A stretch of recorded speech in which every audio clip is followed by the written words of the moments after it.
A Christmas Carol by Charles Dickens is one of the greatest books ever written.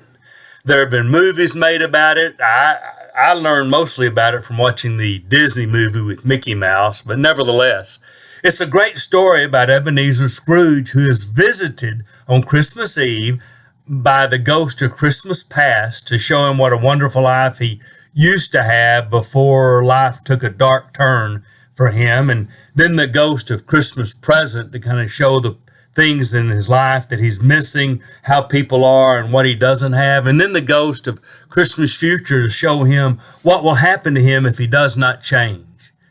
And of course, he's convicted and changes and becomes a different person, much like he was a long time ago. Now, I don't necessarily think that Christmas is more holy than any other day, or Advent's a more holy time. But I do think at this season, a lot of people are doing reflection about Christmas. So maybe you're thinking a little bit about your ghost of Christmas past.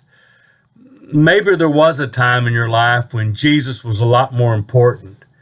When not just at Christmas, but maybe in much of your life, maybe as a child growing up, you remember church and vacation Bible school and good times. Maybe at one time you even made a decision about Jesus. And for some people, of course, their Christmas past, their Christianity past, isn't really a past because they never had it. They didn't have a good childhood. Maybe they never did get invited. Maybe you're one of those that never went to church, never experienced much joy at all about things. You know, everybody's got a past. Spiritually, everybody's got a past. Things we did we shouldn't have done, things we wish we had done that we didn't do, things we did that we wish we hadn't done, and on it goes. And I want to tell you, it's not a bad thing sometimes at Christmas when everybody's talking about the Christ child to do a little reflection and remember that your past does not have to be your future. If you had an enjoyable past with Jesus and you kind of drifted away from that, maybe you've drifted a long way from that. Maybe it'd be helpful to reflect a little bit and think about, would you like to change that? Would you like to return to that? Maybe if you never had a pleasant past about Jesus, you'd like to talk to someone about seeing how you can start to have a different life now. You know, your past doesn't have to be your future. Neither does your present.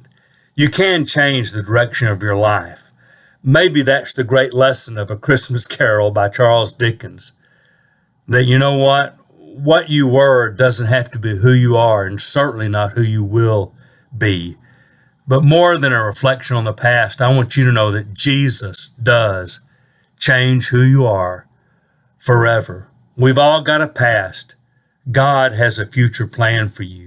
Jesus is that bridge between our past and our future. So reflect on your past. If you kind of missed that time with Jesus, I want to tell you, I'd love to help you come back. If you never had a past with Jesus, I'd like to help you change that, because you can have a life of joy and peace and purpose and hope and love, just like Jesus promised.